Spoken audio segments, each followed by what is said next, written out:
ओम नमः शिवाय। प्रभु जी, आज की कथा है महाभारत श्रृंखला में वन पर्व एपिसोड संख्या 113। अभी तक आपने सुना वैवस्व मनु का चरित्र एवं महामत्स्य का उपाख्यान। आज की कथा होगी श्री कृष्ण की महिमा एवं सहस्त्र युग के अंत में होने वाला प्रलय का वर्णन। आइए इस कथा को प्रारंभ करते हैं। वैशंपायन जी कहते हैं, मत्स्य पाख्यान सुनने के पश्चात युधिष्ठिर ने पुनः कहा, हे मार्कंडेय जी, हे महामुने, आप हमें श्री कृष्ण की महिमा और सहस्त्र युग के अंत में होने वाला प्रलय का वर्णन बताइए।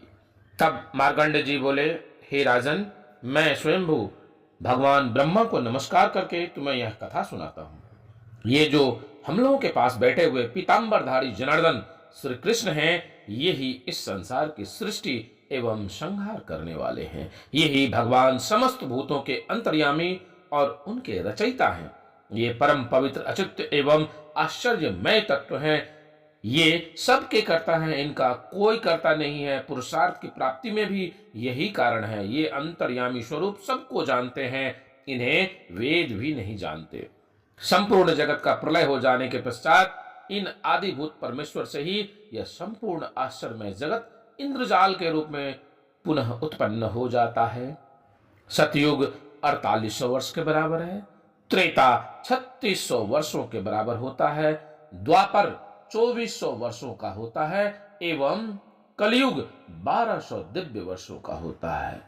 कलयुग के छिन्न हो जाने पर सतयुग का पुनः आरंभ होता है। इस प्रकार 12,000 दिव्य वर्षों की एक चतुर्योगी होती है। 1000 चतुर्युग बीतने पर ब्रह्मा जी का एक दिन होता है। यह सारा जगत ब्रह्मा के दिन भर ही रहता है। दिन समाप्त होते ही ये नष्ट हो जाते हैं।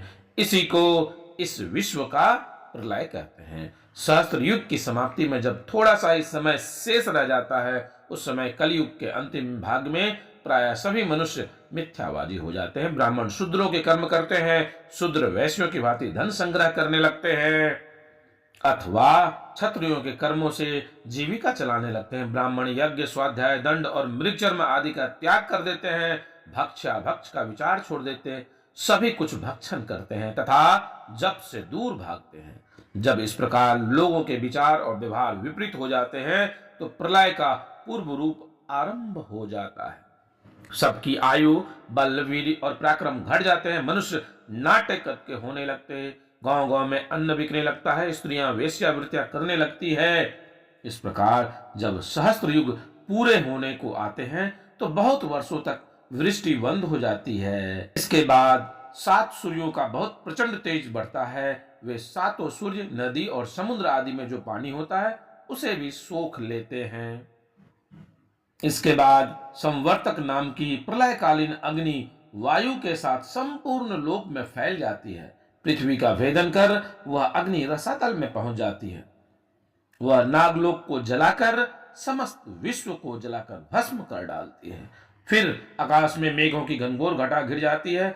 बिजली कौंधने लगती है और भयंकर गर्जना होती है। उस समय इतनी वर्षा होती है कि वह भयानक अग्नि शांत हो जाती है। ये मेघ 12 वर्ष तक वर्षा करते रहते हैं। इससे समुद्र मर्यादा छोड़ देते, पर्वत फट जाते और पृथ्वी जल में डूब जाती है। तत्पश्चात पवन के वेग से आपस में ही टकराकर ये मेघ भी नष्ट हो जाते हैं। इसके बाद ब्रह्मा जी उस प्रचंड पवन को पीकर उस एकार्णव के जल में शयन करते हैं। उस समय देवता, असुर, यक्ष, राक्षस तथा अन्य चराचर जीवों का तो नाश हो ही जाता है। केवल मैं ही उस एकार्णव में उठती हुई लहरों के थपेड़े खाता हुआ इधर उधर भटकता फिरता हूं। प्रभु जी, आज की कथा को यहीं विराम देते हैं। आगे की कथा पुनः आगे। आप शिवाय आपका दर्शन को लाइक, शेयर, सब्सक्राइब अवश्य कीजिएगा। शीघ्र मिलते हैं अगले वीडियो में। तब तक के लिए ओम नमः शिवाय।